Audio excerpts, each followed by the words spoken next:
Kremer and his kick-ass radio show, presented by Kremer Insurance.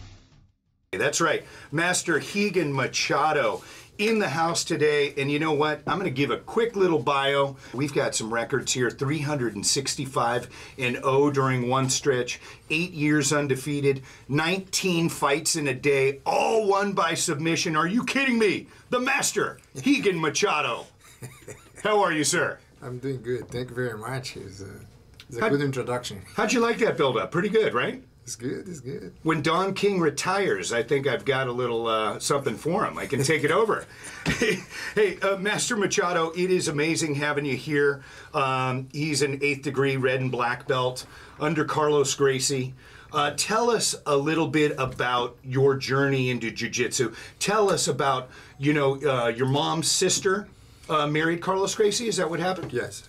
My mother's sister, named Gracie, married Carlos Gracie, the founder of the sport, Brazilian Jiu-Jitsu. Beautiful. So you trained under Carlos and Holmes Gracie as well, right? The great Holmes Gracie? I have opportunity to train with almost everybody. I felt very lucky because growing up with my cousins, we very close. Like my mother, like Grace and Louisa, my mother, was very, very close. Type almost like her kids, like my kids, your kids, like my kids. Right. We got raised like I call my aunt almost like my second mother. She treat Lair kids like her kids too. We basically have this very close relationship. My mother Louisa was very close to Carlos Gracie. He based like even the last 4 years of his life, he lived and he died in my house. My mother was the one who was taking care and helping him. And I remember went to see my mother. Carlos Gracie was living there in my mother's house, and he was start have a problem to remember things. I remember I talked to him. He remember things. A lot of things from the past, but he forgot little things from the present. It was amazing person to know. What a special opportunity for you, and that included training with Rickson, Horian, all of the cousins as well, correct? Yes. Growing up over there, my father was a judge. He basically a lawyer judge. And basically he was worried a little bit us to live in the big city, and he put his whole family to live in the country, which was the city called Teresópolis, which was like 2 hours from Rio, the city.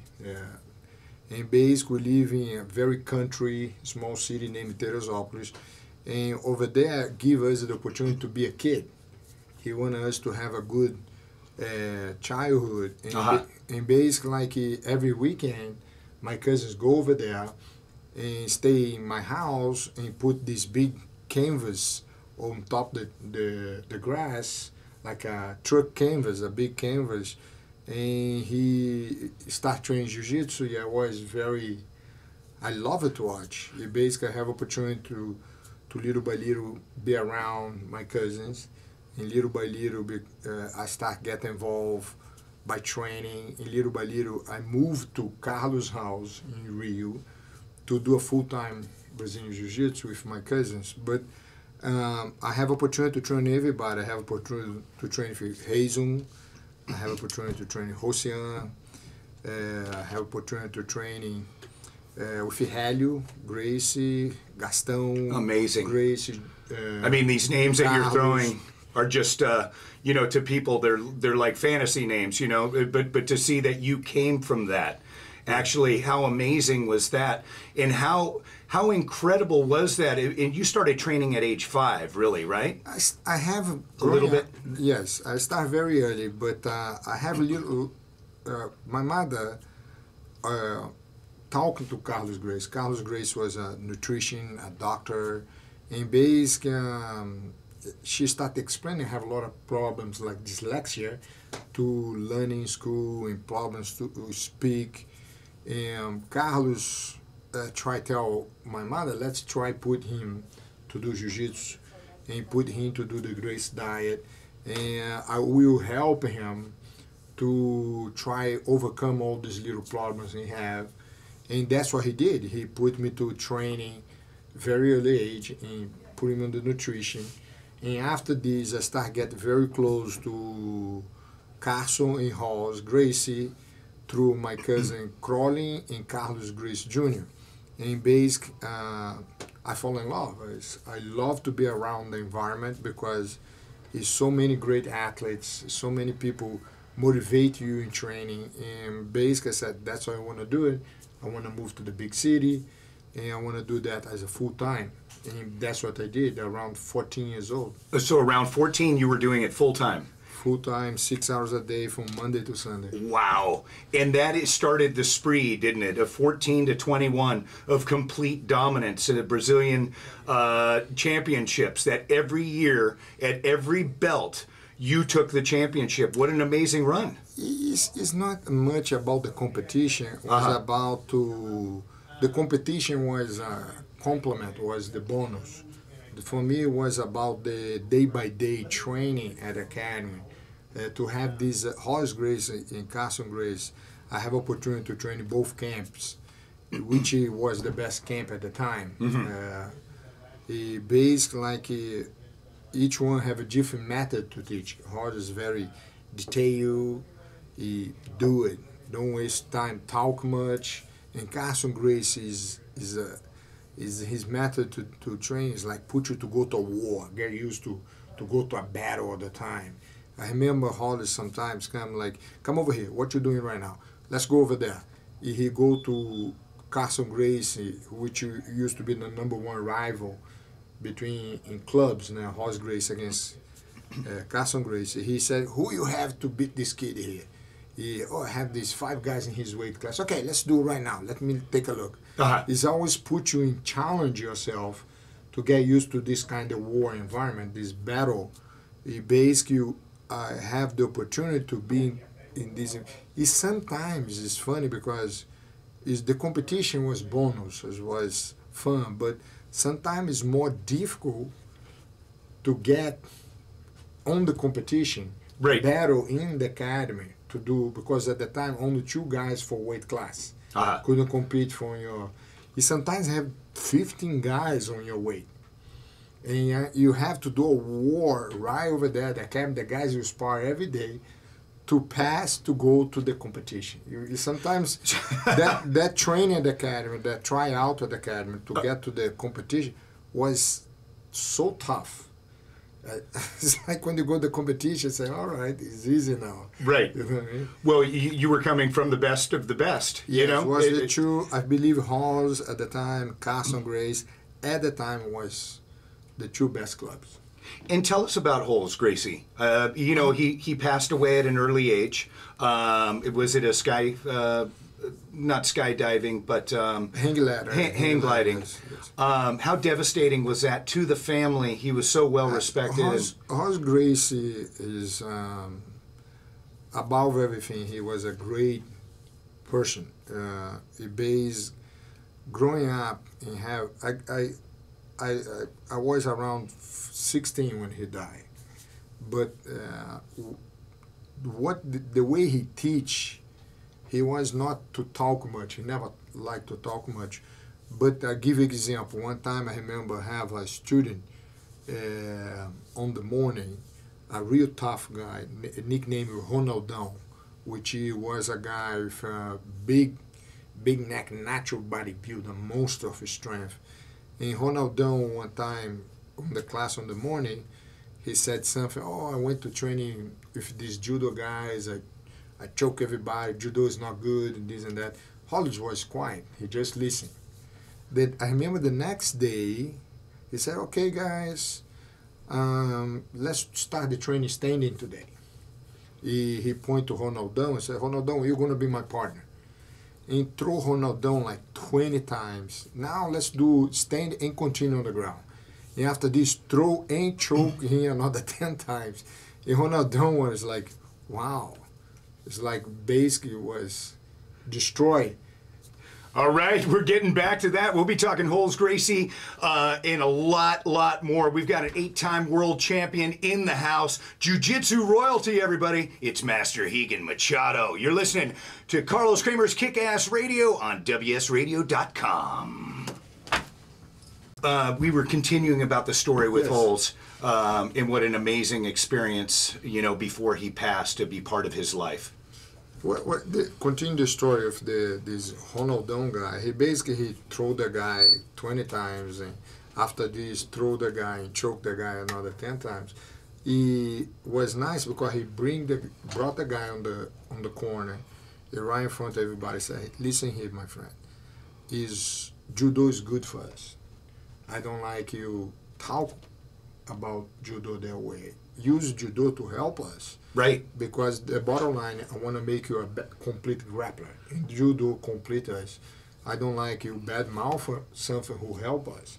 That was Hollis. Hollis was a good guy about not to talk much, but to do it. What's amazing, too, is with the egos back then as well, that he was open to saying, hey, whatever other aspect can help, be it wrestling or, judo, you take that to help your game in jiu-jitsu. He was amazing because he opened his mind for training judo. He brought judo to jiu-jitsu. Training wrestling, bring you wrestling to jiu-jitsu. He brought sambo. He traveled around the world training wrestling. Sambo he brought to jiu-jitsu. Basically, his idea was about to get you to be a good around grappler.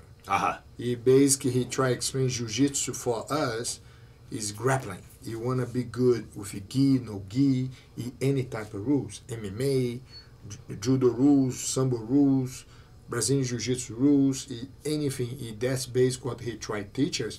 That's why I use him as my mentor. I try to follow up the same way he teach today. I'm very proud to have opportunity to have this experience with Holes Gracie. And how were the days when you would roll with Rickson Gracie? I mean, that had to be legendary. Rickson Gracie was, growing up, I look up to him like my idol, was the champion at the time, in my time, which I have all the respect and love. It was amazing because Rickson gave him the opportunity to train with him and my brothers. Rickson used to come sometimes weekends to my academy. He loved to train with me and my brothers. I remember we trained for Rickson for 5-6 years. Rickson used to teach us private, teach details. One of the things about Rickson who helped to open my mind on the sport of jiu-jitsu and grappling in general, he was about minimal details. Mm-hmm. He explained for us every inch is important. And that opened my mind to look more details. I was very open compared to the phase I have with Rickson, helped to make my jiu-jitsu very tight, very detailed. I'm very thankful for Rickson to help me and my brothers to be to that level today. You have a lot of thanks to Rickson for that. Well, and you actually have a victory over Mr. John Tripp? Ron Tripp. Ron Tripp, exactly. You have a victory over him, who's really the only one credited with ever beating Rickson Gracie. So that's pretty wild. In that regard, I was reading on that. Ron Tripp, I have a friend of mine named John Will. And at the time, in the United States, didn't have sports jiu-jitsu competition, only in Brazil. He basically, John Will come, hey, have you heard about Sambo? Have the Pan American Championship, I want to bring you to try. I didn't even know what Sambo was. I said, Sambo, what's that? Sumo, Sambo? He said, no. It's like jiu-jitsu mixed between judo and wrestling. It's a Russia style of sport. Come over and try. I said, okay, let's go. I went to Kentucky at the time. And for me, it was easy because I take the fights on the ground, submitting everybody. On the finals, I end up with this guy who I think was the champion for 6 or 7 years on the road, a world-class judo guy named Ron Tripp. And basically, he came to me and said, hey, it's going to be me or you in the finals. And I said, "Boy," he said, "Okay." I didn't know who he is. But he tried to do some throw. It took me 30 seconds to submit him. Uh-huh. And, I didn't know he even fought Rickson in the past. I heard about that later, but do you know what's nice about Road Trip? A lot of people don't know. Is the nicest guy I ever met. He was a guy who came to me after the fight. He said, "I want to bring you to fight the World Cup." Wow. In England. Uh-huh. And he paid my ticket, and he get me a hotel. He put me in his room in England. I went to Europe with him to fight the World Cup. And bad luck, first fight, me and him again. He win the same room. I looked to him like, "Poor my friend, I don't want to fight you, right? Because you did all that for me." He said, "You're taking care of me." He looked at me and said, "Rigan, after this we have some beers, whatever. But when you go over there, let's fight. Mm-hmm. I want to fight you again. Right. I want to have my shot." I said, "Okay." I went over there. I went a little bit easy. I beat him by points. I didn't want to beat him by submit him that quick. He basically, like, he's a good judo guy, but at the time, his grappling skills on the ground was not like us. Right. It's like on the ground, I complete dominating him. Uh-huh. So do you remember actually kind of taking it easy on him, saying this guy's really looking out for me a little bit? I didn't want. I want to. Was a group of things. I want to save endurance for the other fights. Uh-huh. And for him, because I have the confidence to beat him before, I scored a lot of points first, and control the fight to a point I wait for save energy for my next fight. Now, past history on you, for people that talk about you, one, incredible jiu-jitsu game, but two is the incredible pressure that you can put on. One of the things, what I like to do, I don't like to move too much. Mm-hmm. Which I love that. I mean, for anybody getting kind of older in life and still practicing, what a beneficial way to keep going on your jiu-jitsu through the rest of your life, right? Yeah, that's why. It basically, like, I have so many little injuries on my body today, from the neck, the shoulders, the back. I like to fight tight, like very tight. In my whole game, it was designed for the last 20 years, fight by every inch. I get one position, I get tight as possible, to a point like inch by inch I get what I want. Uh-huh. In base today, I see the game is come to the opposite of my game, which people create a lot of movements, a lot of space, a lot of gaps, which is good. But for me, I like to be a blanket. I see, like, when they see somebody, my whole game is how can I blank this guy? How can I tie up him to a point he can't move? Like almost like anaconda.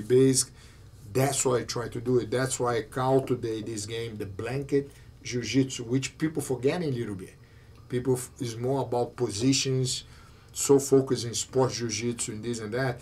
They realize, wait a minute, we have two games here. One who you can go very tight, and one you can go very open. Don't forget about the tight game, because that you can use against somebody who try to move around you. Is a strategy game is important to know too. Right. And that's a great game to use against the guy doing the flying arm bars and triangles and things like that. He's not going to be able to do that if you're tight and blanketing him. I think everything is how much time you put on your game. Mm-hmm. I remember Horse Grace told me something. To make a champion is two things important: hours on the mat, hours in competition. You put the right time on the mat, your game is going to be sharp. You don't put the time on the mat, your game is always going to have a little gaps and not going to be good the way you want it to be. And ladies and gentlemen, let me speak from experience of being able to get taught a little bit by the master. When I was with you, I had never felt pressure like that in my life. And we, I trained with Eduardo Tellis over at 9-9. Very nice guy. Great guy. Very nice guy. Unbelievable guy. And, we have a guy in our team who's 370 pounds and an athlete. And I'll tell you what, when I was with Master Machado, he blew his pressure away by 10 times. Had never felt anything like that in my life. So I definitely know what you're saying about that. Thank you very much. Yeah, so is that kind of been the difference lately too? Are a lot of guys doing rolling but not working not working the technique? I think actually the method today is better than the old method I used to use in Brazil. I think we have to always thinking about the evolution. That's what I try to do every day. I'm a white belt. I look myself like a white belt. I leave my ego outside the door.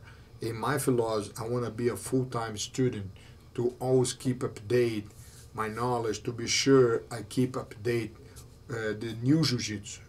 Basically, like, I don't forget the old jiu-jitsu, I know, but I try and keep update with the new jiu-jitsu because it's very important to understand, don't let your ego think you know enough. I try to think like, I want to be a full-time student. That's why I love to practice. I love to train the art because I'm always learning something that motivates me to be on the mat all the time. You know what? We're getting ready to take another break. We've got Master Rigan Machado in the house, one of 5 Machado brothers. They're putting on an incredible seminar and camp coming up soon. We'll be talking about that. Angela Brannon talking about Bacon Fest coming up with the next break, and it's all about the kids' charity. You're listening to Carlos Kremer's Kick-Ass Radio on WSRadio.com. We are talking about the history of jiu-jitsu, the Machado brothers, his training, his celebrity stars, his Machado brothers camp that's coming on. But first, you know, because we always are taking care of our community, we're always looking out for charities. I've got on the phone our friend Angela Brannon, and she's from All About the Kids. And you know what? They're doing a great event. It's called Bacon Fest. Angela, how are you doing today? Good morning. How are you? Or good evening. Gosh, I don't even know which day or night. We're so busy with Bacon Fest. It's crazy. Yeah, well, welcome to the show. You're here with myself and Master Rigan Machado. Why don't you tell us a little bit about All About the Kids Foundation and Bacon Fest, what's going on? Well, first I want to say thank you, Carlos. You're such a big supporter of our charity and the community and always doing great stuff. So thank you, first of all, for letting me share this amazing event and our charity with you. So thank you, thank you. You're welcome. You're welcome. Our kids are our future, so we got to look out for them. Absolutely. Absolutely. What our charity does is we help over about 1,500 kids every year. We provide toys during the holidays. We provide all sorts of school supplies. I have 4 kids in college that we're supporting through college. We have orphanages down in Mexico. I teach financial literacy and self-esteem classes, and we just help out local charities with things that they can't provide. We do.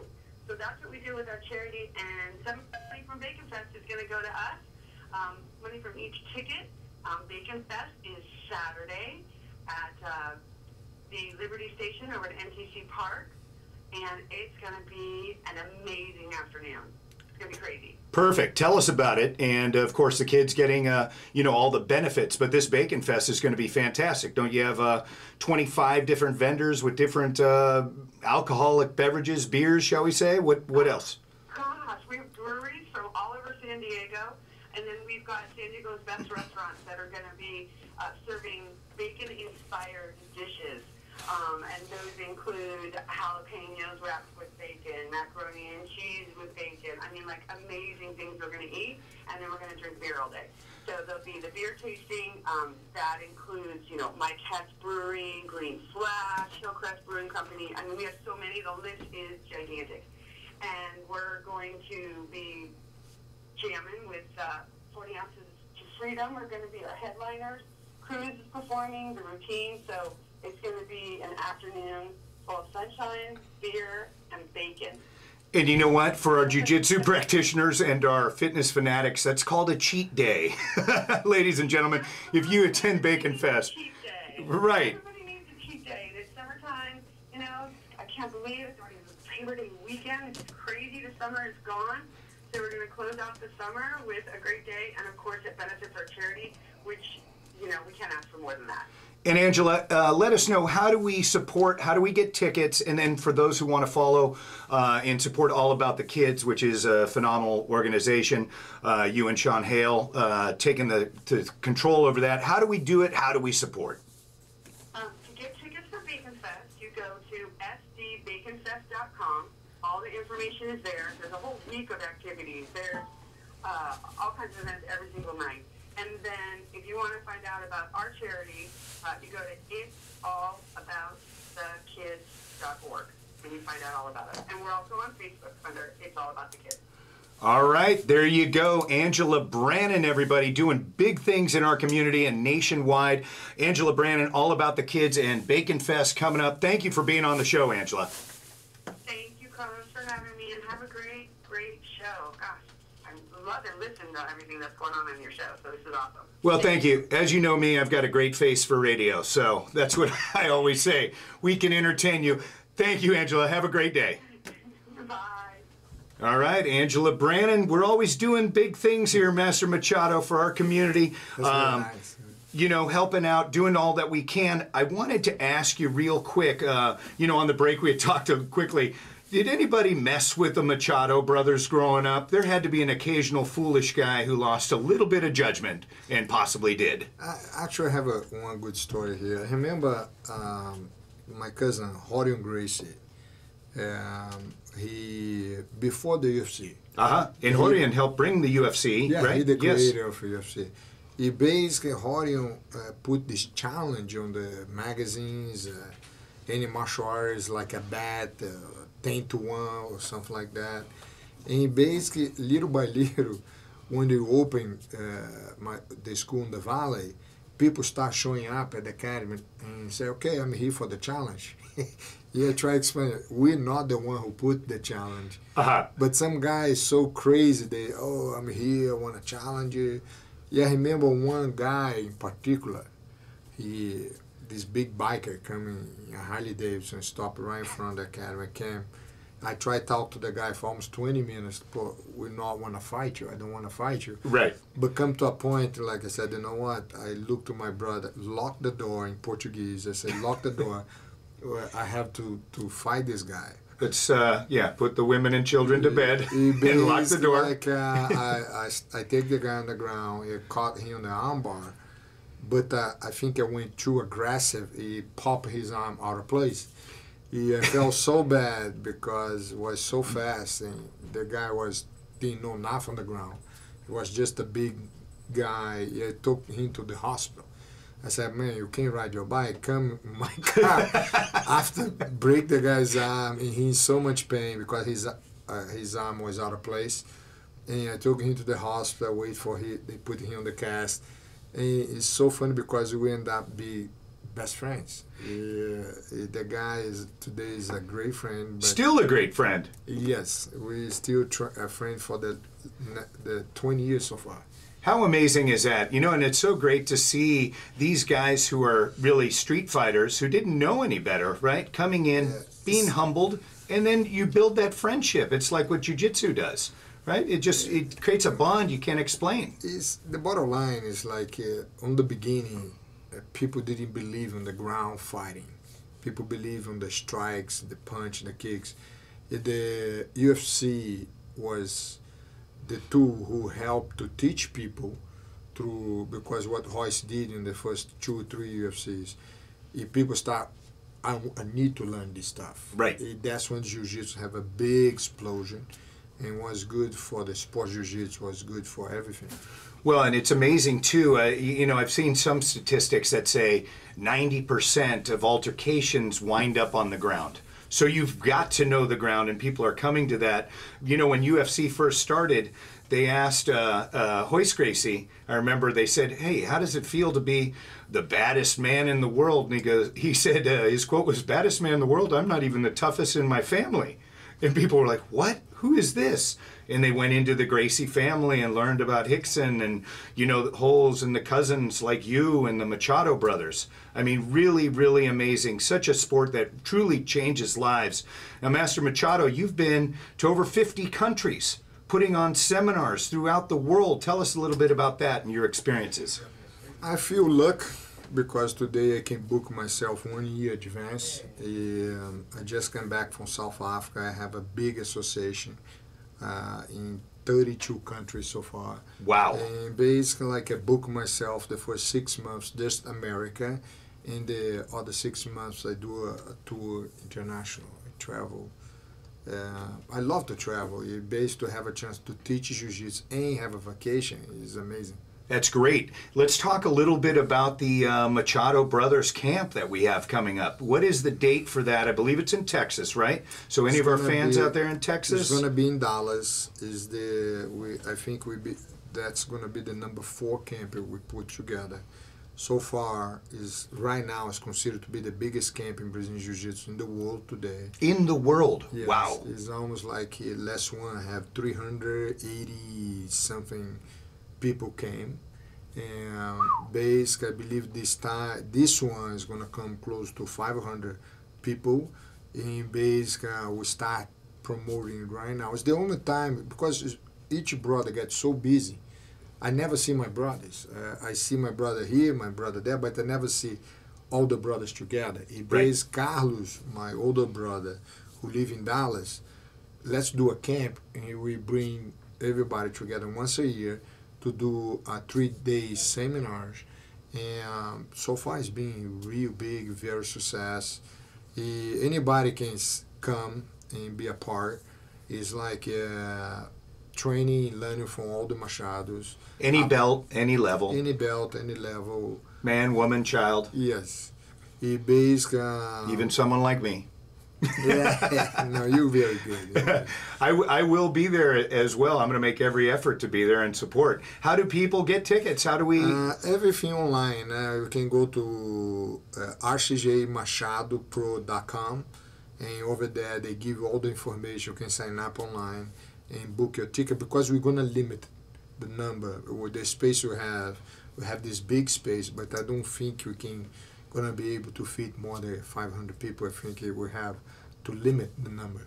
And with 5 Machados, it must be a well-run camp. I mean, you guys are Yes. all over teaching, so you're going to get some great individual instruction, which is the main thing as well. Yes, it's a great camp. It's like the last one have almost 50 black belts on the mat.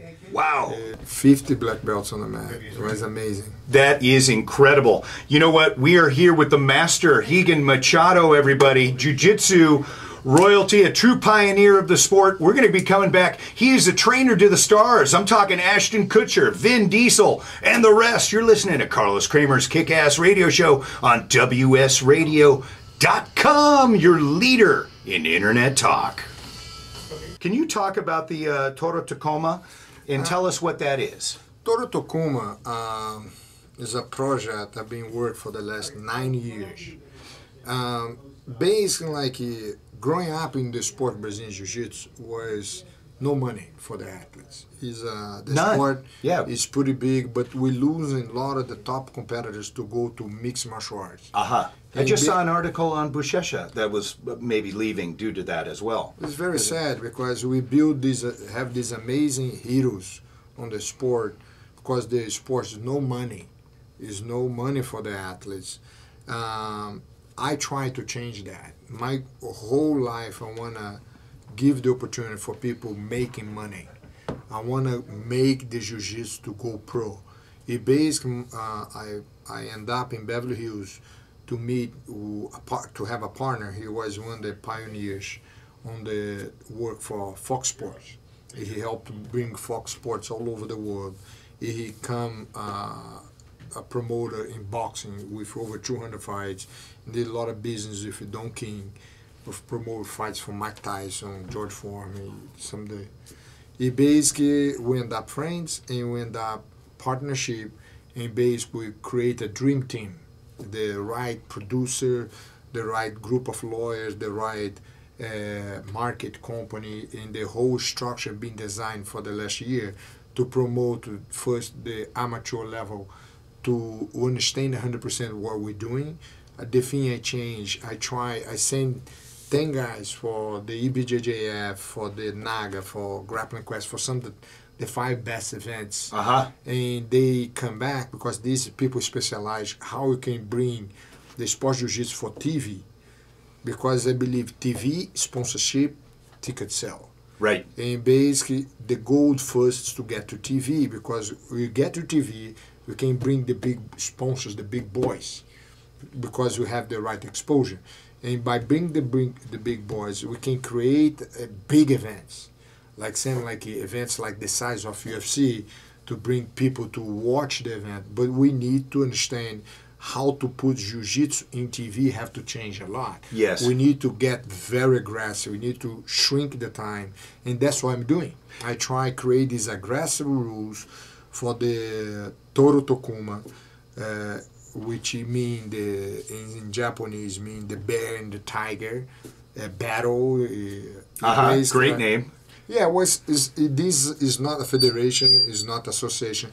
That's a private organization with a group of investors who want to help to make the sport to go to the next level. I think jiu-jitsu reached to a plateau which is going to be up to us to push to the next level. Yeah, I'm going to do my best to push to the next level. And when is that kicking off? And are you looking... You're looking for top amateur athletes in jiu-jitsu that you can work with? No, the way it's going to work is pretty simple. We're going to create the events amateur. And we're going to establish the training of the referees, establish the locations, and organize in a way we know what we're doing 100%. When do we know what we're doing 100%? We already have conversations with a group of networks who is interested to work with us.